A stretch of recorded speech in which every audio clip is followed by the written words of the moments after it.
तो हम लोग यह वास्तविक संख्या के प्रश्न देखते हैं ना, चैप्टर 1 है।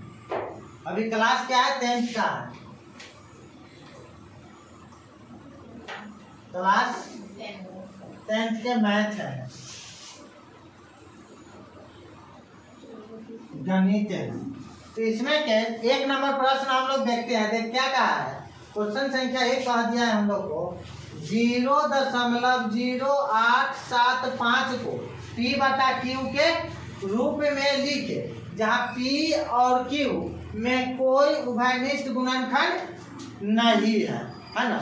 तो हम लोग इसको अच्छे से समझेंगे। आप लोग उतार दिए हैं इसे। तो हम लोग प्रश्न देखते हैं यहाँ क्या चीज कहा गया है।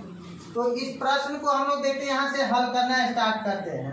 क्या कहा है, 0.0875 को P बटा Q के रूप में हमको बदलना है ना। इसको क्या चाहिए, बदलना है P बटा Q के रूप में व्यक्त करना है, इसके रूप में करना है। तो इसको हम लोग देख लेते हैं। यहाँ पे देखिए क्या है, दशमलव के बदला नीचे क्या देते हैं, 1 देते हैं। दशमलव के बाद कितने हैं, 4 अंक, 1 2 3 4, तो 4 को 0 दे देते हैं, हो गया। उसके बाद जो अंक बच गया उसको लिख देते हैं 875 बराबर P बटा Q हो गया। अब देखो इसको काटो, कितना मरते में कटेगा से। तो हम लोग इसको काट देते हैं, कितना है, कहा जाए 10,000 10,000 है ना। तो इसको हम लोग काट देते हैं, 2000 मरते में कटेगा। आप लोग इसको काट लीजिएगा, है ना। 2000 बचे 10,000। उसके बाद इसका हो जाएगा 175 बचे 875।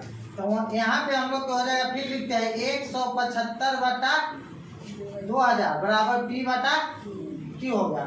और यहाँ काटेगा, देखिए आप लोग 400 बचे 40 बचे, यहाँ ना 400 बचे, कितना हो जाएगा 2000 हो जाएगा। और 35 50 25 5 15 17, यानी 35 बचे 175। तो और काटते हैं, नीचे लिखते हैं क्या है, 35 बटा 400 बराबर P बटा Q। इसके बाद और देखिए और कटेगा, 7 बचे 35, कितना 7 बचे 35 और 80 बचे 400 हो गया। तो हम लोग यहाँ पे देखते हैं कितना है, 7 बटा 80 बराबर P बटा Q। हम लोग के P बटा Q के रूप में व्यक्त हो गया। तो यही तो हम लोग से पूछा था। इसमें कोई डाउट है? नहीं। उतारिए आप लोग।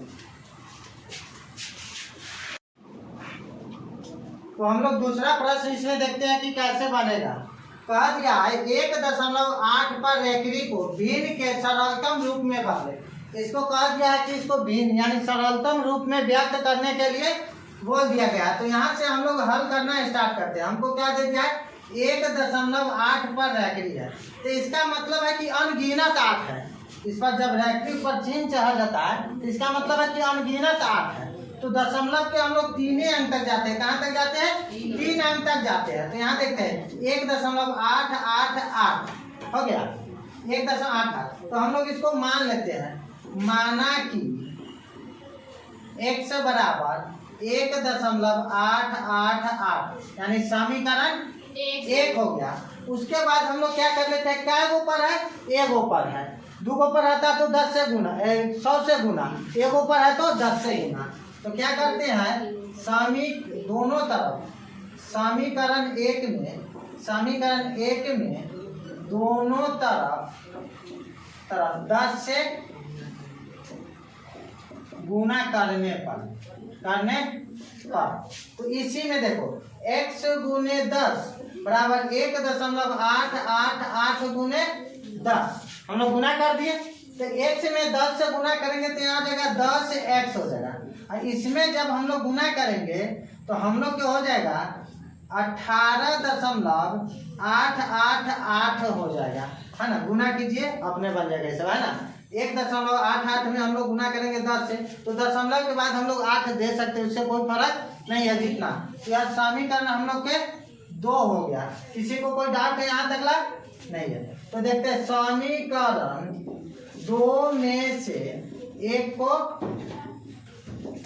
घटाने पर, समीकरण दो में से एक को घटाने पर, तो दो हम लोग कह दे दिया है 10x माइनस 18.888 और समीकरण एक दे दिया है x बराबर कितना है 1.888। यहाँ से घटा देते हैं हम लोग। देखिए यहाँ 8 कट गया, अब क्या है 18 में से कितना घटा देंगे 1, तो 17 और यहाँ पे क्या बचेगा 10, x में से एक को x घटा दिए तो 9x बच गया। अब देखो यहाँ गुना में उधर जाएगा तो क्या चीज में हो जाएगा हम लोग के, यहाँ गुना में उधर जाएगा तो भाग में हो जाएगा, है ना। इधर जगह इधर बना देते हैं ना, देखिए इधर, तो हम लोग क्या देगा x बराबर 17/9 हो जाएगा। यहाँ तक किसी को कोई डाउट है? नहीं। इसे हम लोग इस प्रकार से भी लिख सकते हैं। इसे हम लोग देखते हैं यहाँ पे, इसको पूर्णांक के रूप में भी कन्वर्ट कर सकते हैं हम लोग। तो पूर्णांक के रूप में इसको हम लोग लिख सकते हैं 1/8/9। आप लोग का आंसर यही हो गया। यह भी आंसर हो सकता है या यह भी हो सकता है। तो हम लोग के 1.8 के रेखी का मान कितना है 1.8/9 हो गया। आप लोग इसे अच्छे से उतार लीजिए।